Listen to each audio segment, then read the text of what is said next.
61 সালের আগে কিন্তু ওই আইন ছিল না। তখন কিন্তু আইনজীবীরা এই ওয়াজ করেননি।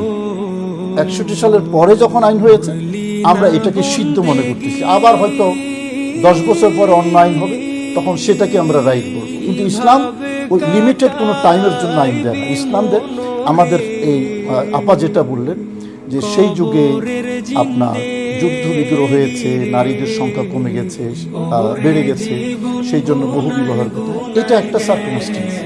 এই সার্কামস্টেন্স যে ভবিষ্যতে আর হবে না তা কিন্তু নয়।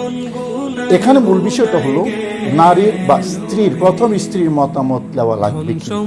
দৃশ্যত মনে হয় যে এটা মানবাধিকার লঙ্ঘন হয় যদি আমি কথা বলি যে নারীর বা স্ত্রীর আপনার মতামত প্রয়োজন নেই। কিন্তু ইসলাম এই আইনগুলো কেন দিয়েছে? আমরা গোড়ায় যাচ্ছি নাকি? আপনি তো সময় দেন আমাকে 1-2 মিনিট, আমি বলবো। ইসলাম কেন এই আইনটা দিয়েছে? আমরা একাধিক বিয়ে করার ক্ষেত্রে প্রথম স্ত্রীর অনুমতি নিয়ে আলোচনা করছি, কিন্তু পুরুষ পরকীয়া করতে অনুমতি লাগবে কিনা সেটা কিন্তু আমরা বলছি না। সরি টু সে, সবার কাছে ক্ষমা চেয়ে নিচ্ছি আমার দর্শক অডিয়েন্স যারা আছে। কেন ইসলাম এই প্রভিশনটা রেখেছে? এটা প্রভিশন, বাধ্যবাধকতা না। 4টা বিবাহ করতে কোনো পুরুষকে আল্লাহ এবং রাসূল বাধ্য করেন। That is one kind of provision. কেন সেই প্রভিশনটা রেখেছে? আমরা সেই জায়গায় যাচ্ছি না আজকে। এনকারেজ করেন না, একটাকে ইসলাম বলেছে যে হ্যাঁ একটা হলো বেসিক ফাওয়াহিদাতুন, যেটা উনি বললেন 3 নম্বর আয়াত সূরা নিসা। একটাকে ইসলাম বেসিক ধরেছে, বাকি 4টাকে বা 4র্থ পর্যন্ত প্রভিশন রেখেছে। ওয়াই? কারণটা কি? কারণটা হলো আমরা মানবাধিকারের চিন্তা করি শুধু কোন জায়গায়? বিয়ে করার ক্ষেত্রে। কিন্তু যখন একজন পুরুষ পরকীয়া করে তাহলে তখন কি মানবাধিকার লঙ্ঘন হয় না? স্ত্রীর অধিকার লঙ্ঘন হয় না? কিন্তু এটা আমাদের মাথায় নেই, এটার জন্য আইনও নেই, সে কঠোর আইন নাই সেটা। ইসলাম মূলত বহু জিনিস, ইসলামে তো আছে, ইসলামে আছে বহু জিনিস বিবেচনা করে ইসলাম আইন করে। ইসলাম বিবাহ বহির্ভূত কোনো সম্পর্ককেই অনুমোদন দেয় না। কেন দেয় না?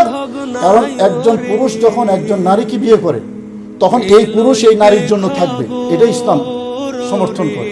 এখন এই নারী বাদ দিয়ে যদি ইসলাম বহুগামিতায় যায় তাহলে এই নারীর অধিকার ক্ষুণ্ণ হয়।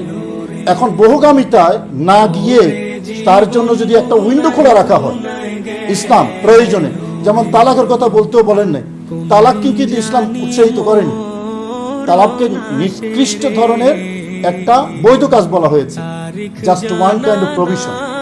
ইসলামে বহু বিবাহ যেটা অনুমোদন দিয়েছে সে অনুমোদনটা মূলত এই ধরনের পরকীয়া বন্ধ করার জন্য, সমাজে বেহায়াপনা বন্ধ করার জন্য, এবং এটাও স্ত্রী, প্রথম স্ত্রী যে আছে তার অধিকারটা রক্ষা করার জন্য।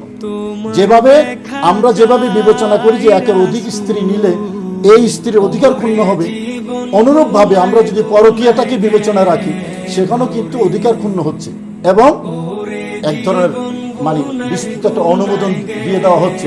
পুরুষ যা ইচ্ছা তাই করবে, যেখানে ইচ্ছা সেখানে বহুগামিতায় যাবে না, ইসলাম সেটা অনুমোদন দেয়নি।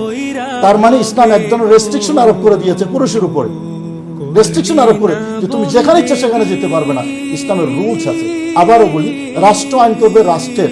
আমার কোরআনের আইন যদি রাষ্ট্রের আইন যদি কোরআনের বিপরীত হয়, আমি একজন নাগরিক হিসাবে, মুসলমান হিসেবে আমি বলবো এটা আমার কোরআনের বিরোধী আইন। সেটা রাষ্ট্র বুঝবে কিভাবে বাস্তবায়ন করবে, কিভাবে বলবে। কিন্তু কোরআন বলেছে একজন পুরুষের সর্বোচ্চ 4 জন পর্যন্ত স্ত্রী রাখা যাবে শর্ত সাপেক্ষে। সেই শর্তটা কোরআনিকের ওই আয়াতের মধ্যেই আছে।